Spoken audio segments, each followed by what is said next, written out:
किसी जंगल में रानू चिड़िया अपने पति कालू कौवा और सास गौरी कवि के साथ रहा करती थी। रानू चिड़िया गर्भवती थी। कुछ ही दिनों में रानू चिड़िया अंडे देने वाली थी। एक दिन रानू की सास गौरी अपने बेटे कालू से कहती है, बेटा मेरी एक बात समझ लेना, मुझे पोती नहीं पोता चाहिए। आज तक हमारे खानदान में किसी चिड़िया ने जन्म नहीं लिया है, इसीलिए हमारे घर में भी चिड़ा का जन्म होना चाहिए। माँ आप बिल्कुल भी चिंता मत कीजिए, हमारे घर में चिड़ा ही जन्म लेगा। माँ जी आप लोग ये कैसी बातें कर रहे हैं? आज की दुनिया में कौन बेटा बेटी में फर्क करता है? मुझे तो बेटी से कोई परेशानी नहीं है। देख बहू, तुझे परेशानी हो या ना हो, हमें इससे कोई मतलब नहीं है। हमने कह दिया ना, हमें बेटा चाहिए तो चाहिए, बात खत्म। कुछ ही दिनों के बाद रानू 2 अंडे देती है। हे भगवान, आप तो सब जानते हैं हमारे सास और पति क्या चाहते हैं।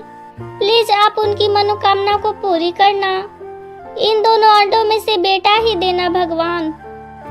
जल्दी ही अंडा फूट जाता है और दोनों अंडे में से 2 सुंदर सुंदर चिड़िया बाहर आती है।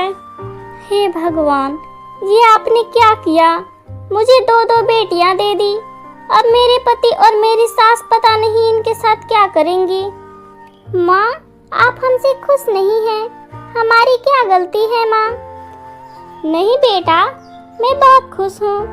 आज मेरे घर 2 लक्ष्मी आई है, मैं बहुत खुश हूँ। तभी रानू की सास और पति आ जाते हैं। हे भगवान, ये क्या कर दिया तूने? 2 मनहूस बेटियां इस घर में आ गई। आज तक हमारे खानदान में ऐसा कभी भी नहीं हुआ था।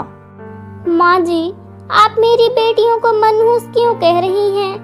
बेटी लक्ष्मी का रूप होती है, आपको तो खुश होना चाहिए। रानू तुम माँ से कैसी बात कर रही हो? ठीक ही तो कह रही है माँ, 2 बेटियों का बोझ मैं नहीं उठा पाऊंगा। आप ये क्या कह रहे हैं कालू जी? ये दोनों तो आपकी ही बेटियां हैं ना?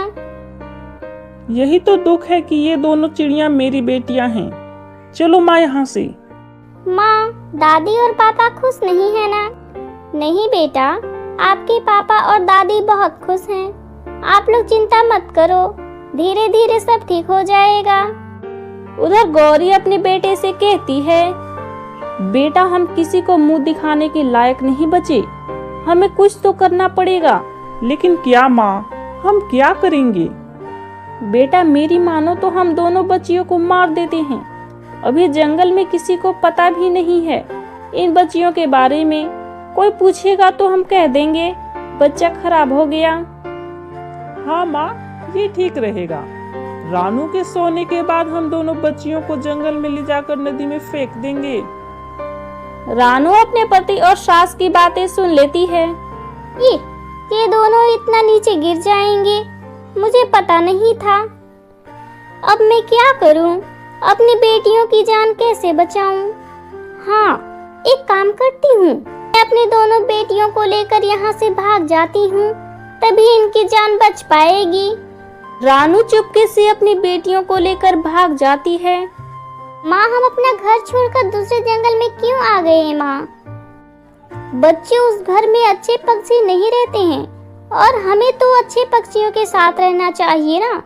बच्चों आज रात हमें यहीं गुजारना होगा, अगली सुबह मैं घोंसला बना लूंगी।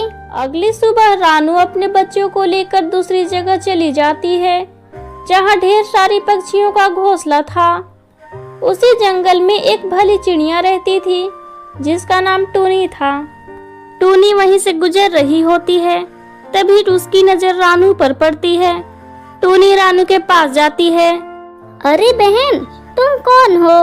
आज से पहले मैंने तुम्हें कभी हमारे जंगल में नहीं देखा और तुम मुझे बहुत परेशान भी लग रही हो। क्या बात है मुझे बताओ, शायद मैं तुम्हारी कुछ मदद कर पाऊँ। रानू टूनी को सारी घटना बताती है। रानू मुझे तुम्हारा दुख सुनकर बहुत बुरा लगा, लेकिन तुम चिंता मत करो, तुम मेरे घोंसले में चलो, मैं बिल्कुल अकेली रहती हूँ। टूनी रानू और उसके बच्चों को अपने घर भी ले आती है। तुम लोग बैठो, मैं तुम्हारे लिए पानी लेकर आती हूँ। टोनी, तुम चूड़ियाँ बेचती हो? हाँ रानू, मैं चूड़ियों का व्यापार करती हूँ। मुझे कुछ पक्षियों की जरूरत है। क्या तुम मेरे साथ काम करना चाहोगी? हाँ, क्यों नहीं टोनी, मुझे काम की बहुत जरूरत है। मैं तुम्हारे साथ काम करूँगी। रानू, अभी मैं तुम्हें ज्यादा तो नहीं, बस 5,000 ही तनख्वाह दे पाऊंगी।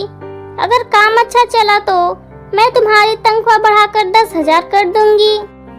टोनी, मुझे कोई परेशानी नहीं है, मुझे तो बस अपने बच्चों का पेट भरना है। ठीक है, तुम खा पी कर तैयार हो जाओ और ये लो कुछ चूड़ियाँ, इसे बेच आओ। थोड़ी देर बाद बच्चों, मैं चूड़ियाँ बेचने जा रही हूँ। तुम दोनों घर के अंदर ही रहना, बाहर मत निकलना। ठीक है माँ, आप जाइए, अपना ध्यान रखना। रानू जंगल में चूड़ियाँ बेचने चली जाती है। चूड़ियाँ ले लो, चूड़ियाँ, प्यारी प्यारी रंग बिरंगी चूड़ियाँ ले लो। बहन, ये लाल वाली चूड़ियाँ कैसे दी? 100 रुपए बहन। ले लो बहन, तुम्हारी पंखों में बहुत सुंदर लगेगी। रानू के अच्छे व्यवहार के कारण सारी चूड़ियाँ बिक जाती है। अरे रानू, तुम आ गई, आओ बैठो, तुम थक गई होगी ना। टोनी, ये सब छोड़ो, पहले ये सुनो, मैंने सारी चूड़ियाँ बेच दी। ये लो 5,000 रुपए। क्या तुम सच कह रही हो? तुम्हें पता नहीं है, आज मैं बहुत खुश हूँ। आज पहली बार एक दिन की कमाई 5,000 हुई है। तुम और तुम्हारी बेटियाँ मेरे लिए खुशनसीबी बनकर आई हो। इसी तरह टोनी और रानू अपने बच्चों के साथ खुशी खुशी रहने लगते हैं।